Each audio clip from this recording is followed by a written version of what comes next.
Hi, this is Dr. Swapna and I welcome you to your Learn Lab. If you are an IGNOU student looking for help in your studies, then you have reached the right place. Here we have lecture videos on different core and elective subjects of important IGNOU courses. We aim to help you ace your exams. So hit subscribe to our channel, and as you watch, make sure to like and share too. Come and join me on this beautiful learning journey. In this video, we will look into a small and a very interesting topic in Unit 3, which is the central nervous system.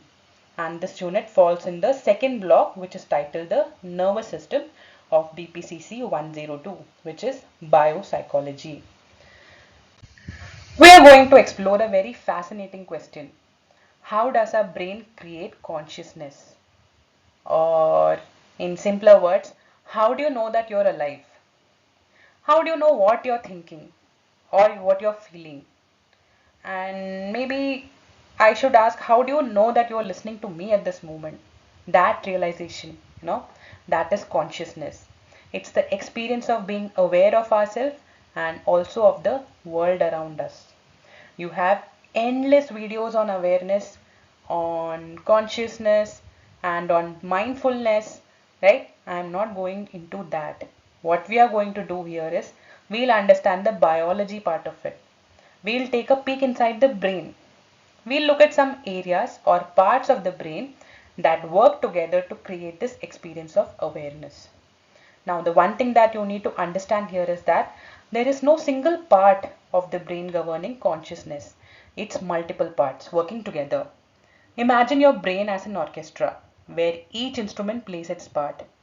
Consciousness also happens when all these parts or instruments coordinate perfectly.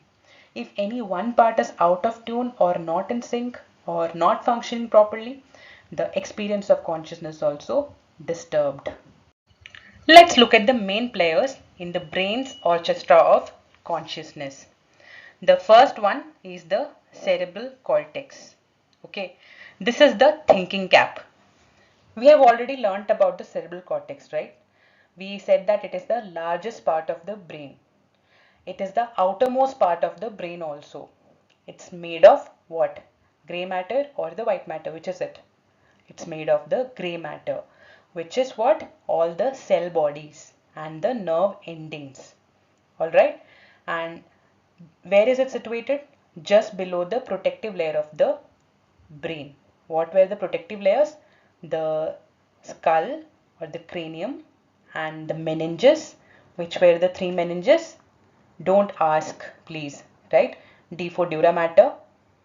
Then what was next? Ask A, arachnoid matter, and last please P, pia matter, right? And also there was cerebrospinal fluid. Under all these, the first and the topmost layer of the brain, cerebral cortex, is present. It looks full of wrinkles, right? And what does this wrinkle do? These wrinkles allow more neurons to be present. And now this is the part of the brain where all your thinking happens. Your language, your memory, your attention and awareness. This part is essentially the conductor of all the orchestra. It controls and ensures that all the different instruments stay in sync. Right? We also saw that the cerebral cortex has all these lobes. We saw all the different functions of the lobes also. Right? So the cerebral cortex is the first and the foremost important part which is involved in the orchestra of consciousness. Next we have thalamus, which is the sensory relay station or center. Now, every second, your sensory organs collect tons of information, right? Which are your sensory organs? Your eyes, your nose, your ears, your tongue, and your skin, right? So all these sensory organs are collecting tons of information. Something you might see or hear or smell or taste or even touch. Now, thalamus acts like a gatekeeper. It decides which information is important enough to reach your conscious thoughts or the cortex. Okay, here conscious thoughts, it's like cortex. Cortex is the one which decides uh, all these thoughts, right? Language, we said that it's responsible for memory, attention, awareness, and language. So what thalamus does it? It decides which of these information coming in through the sensory organs should reach the cortex. Okay. Now, where is thalamus? It sits deep inside the brain and acts as a central hub for all sensory information. Without thalamus, even if you see, hear or smell something, your brain will not be able to process the experience. Why? Because there is no relay center. The information is not reaching the right part of the brain to be processed. So, thalamus is very important as a sensory relay center.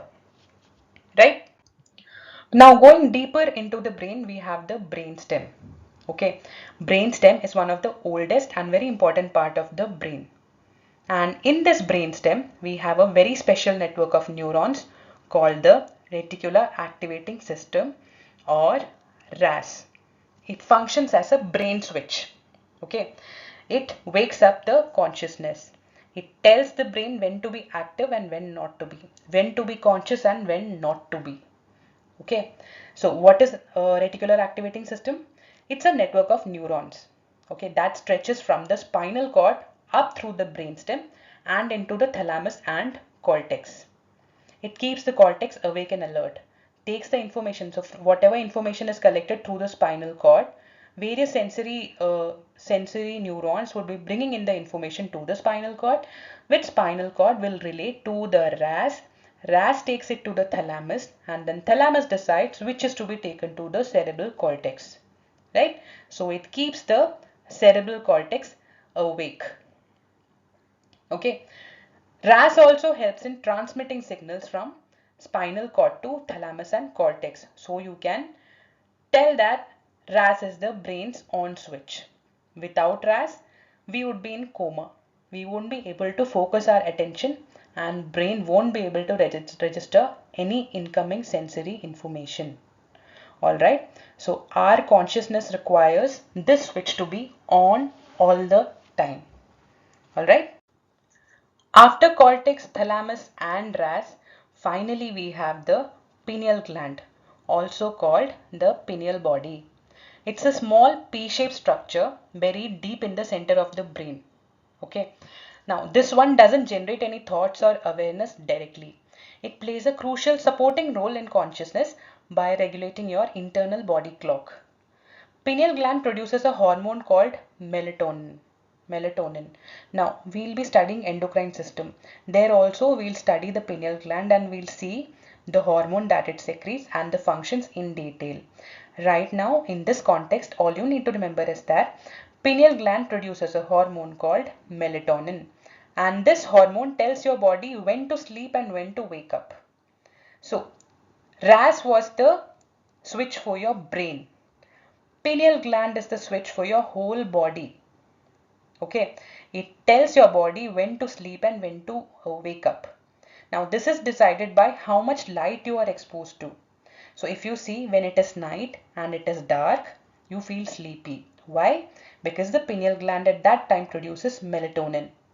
Okay, melatonin tells your body, okay, it's dark, it's time to sleep, go to sleep. And when it is morning, when it's bright outside, the pineal gland stops producing melatonin. And then what happens? Your body gets the signal that, okay, no melatonin, no more sleep, time to wake up, okay, get up. So this is how pineal gland sets the stage for when you can be conscious by aligning your brain's activity with the day-night cycle.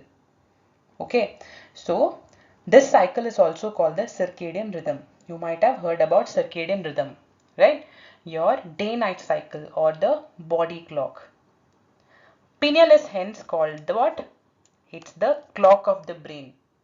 Okay. Now, people who experience jet lag or maybe insomnia or disturbed sleep patterns due to maybe night shifts, right? All these people have disturbed function of the pineal gland, right? Their circadian rhythm or their body clock is disturbed. Okay, so you need to keep your pineal happy for a good sleep. So also there's another fun fact. Have you heard about the Hindu god Shiva? He has a third eye on his forehead, right? Now it is considered that the pineal gland is this metaphoric third eye or a symbol of the inner awareness. Okay, so combining the functions of all these four parts, we can say that when you are in deep sleep, your cortex and thalamus are disconnected. So there is no consciousness, right? Your pineal gland has already set the stage. This is not the time to be conscious. You need to go to sleep. So your body goes into sleep, right? There is no functioning of RAS happening. Your cortex and thalamus are disconnected. So no consciousness. Now, what happens if someone is under anesthesia? If someone is under anesthesia, they have active brain areas, but they would not be communicating with each other properly. So you might not be totally out of any consciousness, but whatever consciousness you have will not be coherent. All right. Then another condition is coma. What happens when someone is in coma? There is no conscious experience at that point. This is due to lack of all proper healthy connections. Okay, a coma patient will have no proper healthy connection between these four parts of the brain. Okay, so there would be no consciousness. When you meditate or maybe when you daydream, you have a self-focused awareness, right? Now, all these are due to the coordinated functions of these four parts of the brain. All right. So let's summarize. So, consciousness is not created by any one part of the brain, but by multiple parts working together in sync. Right? Cortex let you think and perceive. Thalamus filters out whatever information reaches your cortex or the awareness. Now, the reticular activating system or RAS keeps you alert, and the pineal gland sets the whole stage, tells you when to be awake and when you should be sleeping. Alright, so these four parts together makes you conscious or self-aware. This is how you know that you are alive.